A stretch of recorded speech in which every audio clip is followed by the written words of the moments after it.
What is distributed control systems?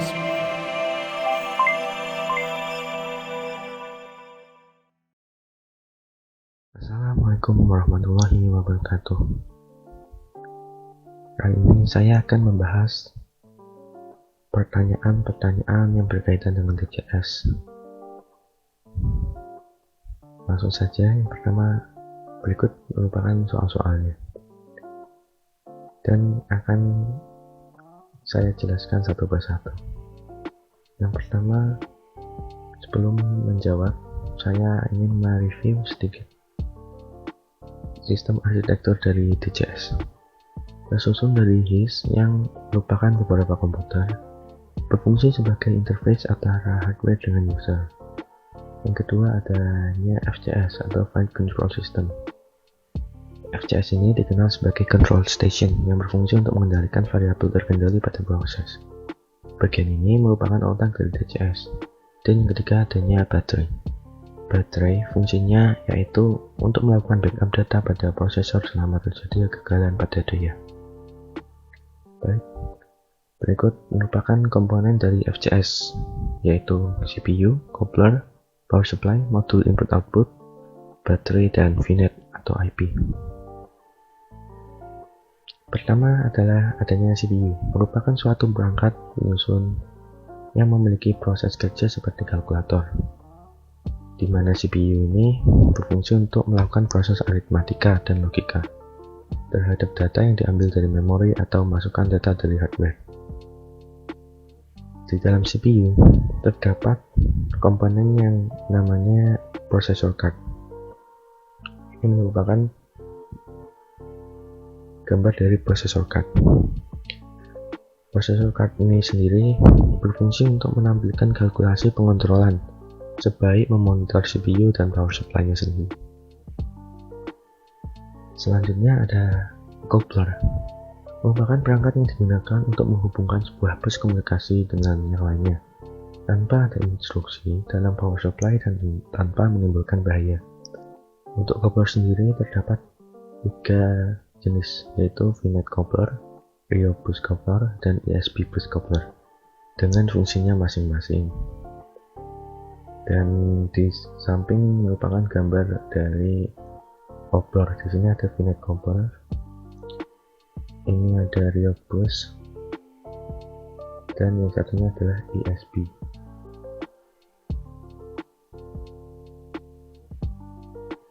Komponen ketiga adanya power supply.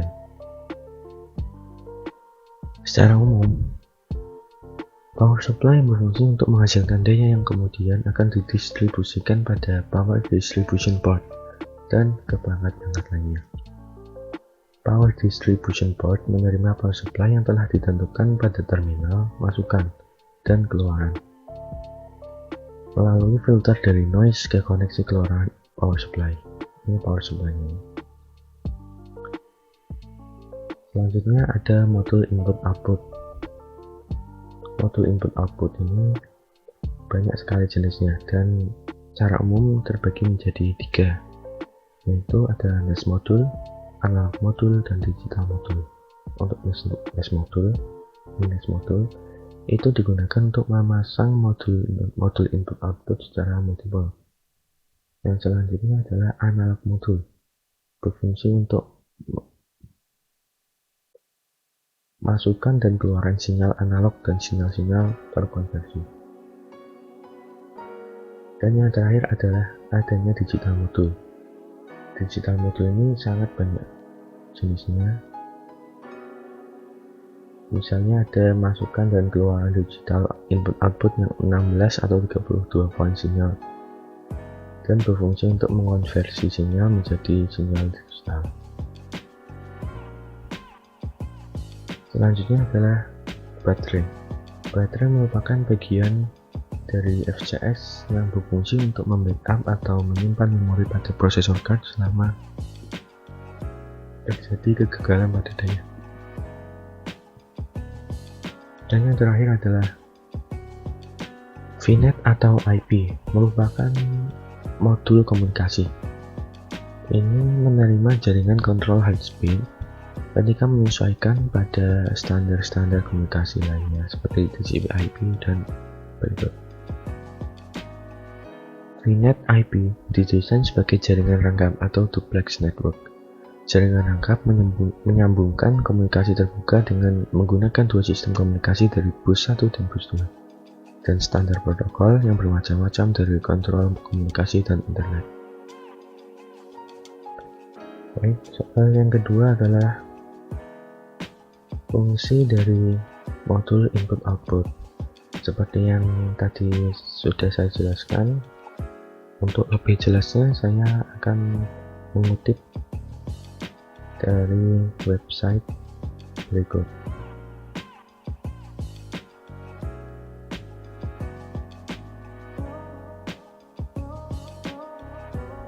Baik, di sini modul input-output berfungsi sebagai jembatan menghubung antara hasil pembacaan atau penulisan data oleh prosesor modul dengan peralatan yang ada di lapangan.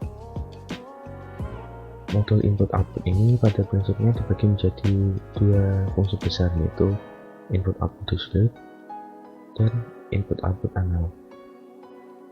Modul DI dan DO menangani sinyal-sinyal dalam bentuk logika 0 atau 1, atau keadaannya on atau off saja.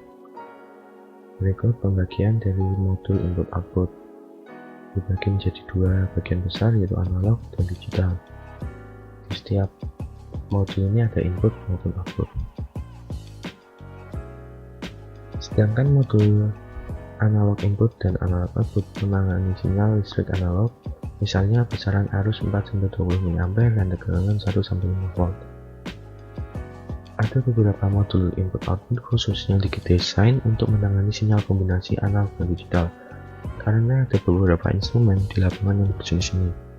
Instrumen tersebut menggunakan protokol komunikasi yang disebut HART atau Highway Addressable Remote Transducer. Instrumen ini menggunakan jalur analog untuk mengirim atau menerima data proses, sedangkan untuk kalibrasi dan setting melalui jalur digital yang ditumpangkan ke sinyal analog. Saya kira fungsi dari modul input-output sudah cukup jelas.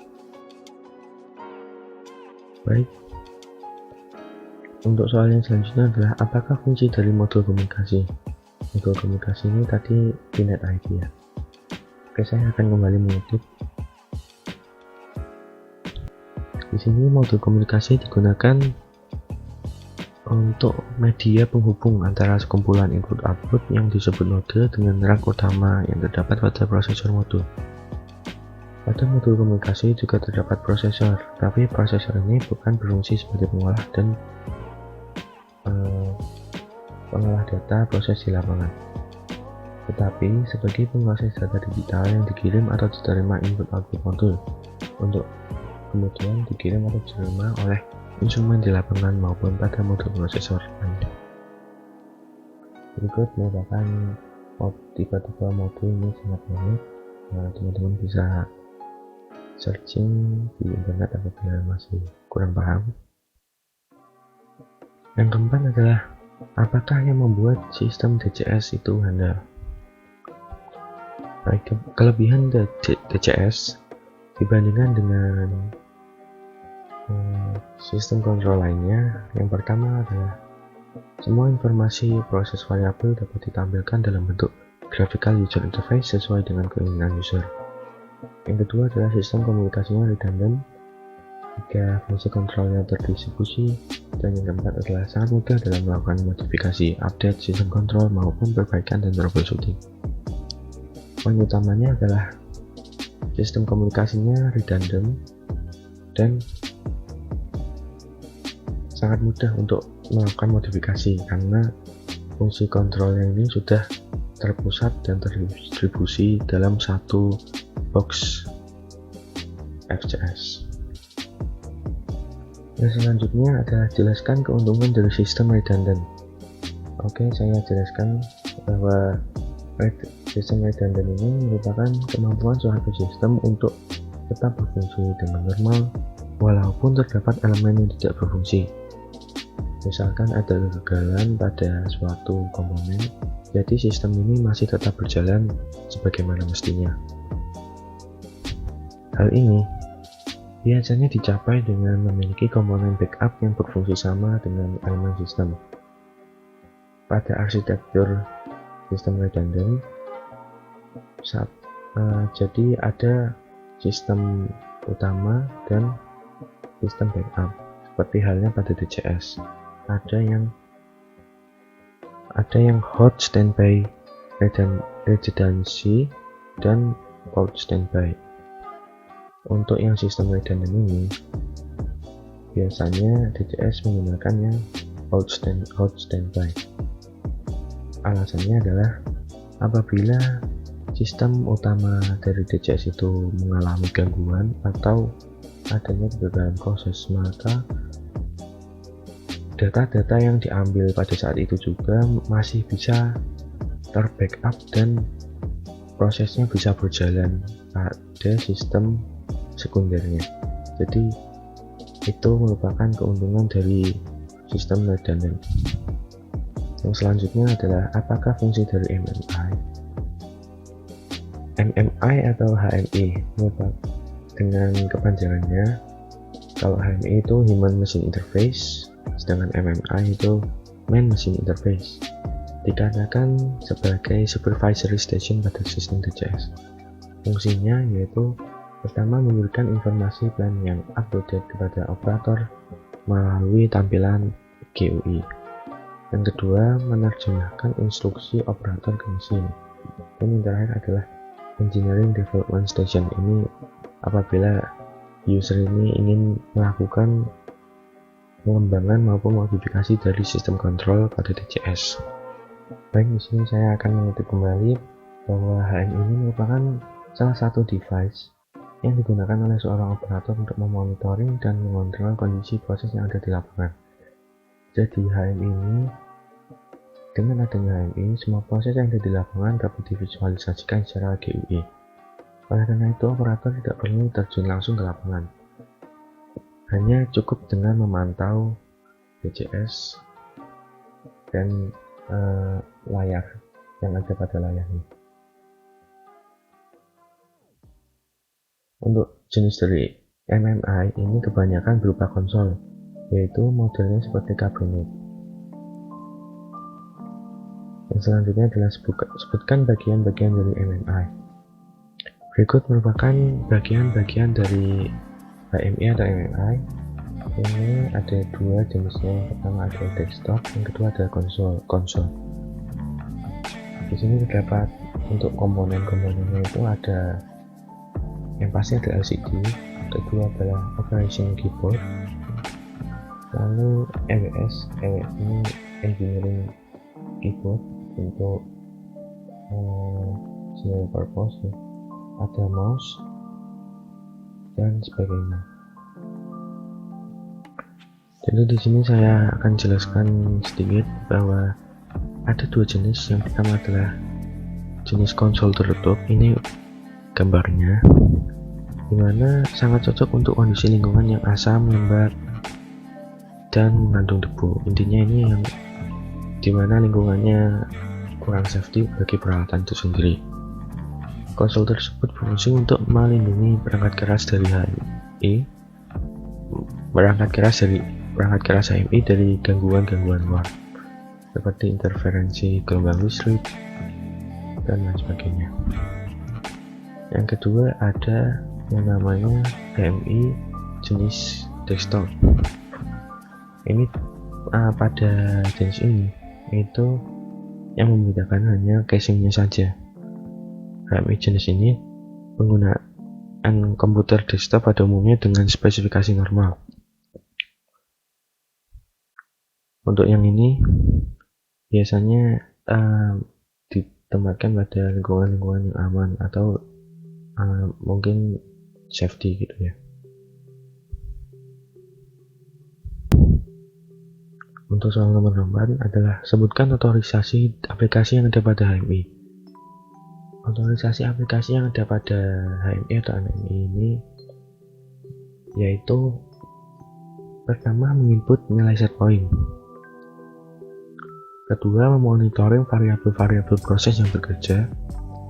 Ketiga, pengaturan level atau tingkat keamanan sistem. Dan yang terakhir adalah memberikan alarm histori. Selanjutnya, jelaskan peralatan pendukung MMI. Peralatan pendukung MMI seperti keyboard, mouse, drawer, HIS atau Human Interface Station, dan GUI, Graphical User Unit Interface. Dan yang terakhir adalah jelaskan cara optimalisasi MMI ditinjau dari kemudahan operasional proses, yaitu pertama, dapat memasangkan HMI dengan PLC dengan merek yang sama maupun beda, tetapi memiliki tipe komunikasi yang sama. Jadi meskipun PLC ini jenisnya atau mereknya berbeda, namun tetap bisa terintegrasi dengan DCS dengan menggunakan tipe komunikasi yang sama seperti TCP/IP dan lain sebagainya. Yang kedua adalah penggunaan MMI tipe konsol maupun tipe desktop ini disesuaikan dengan penggunaannya. Sekian dari saya, apabila ada kesalahan pengucapan mohon dimaafkan dan sampai jumpa.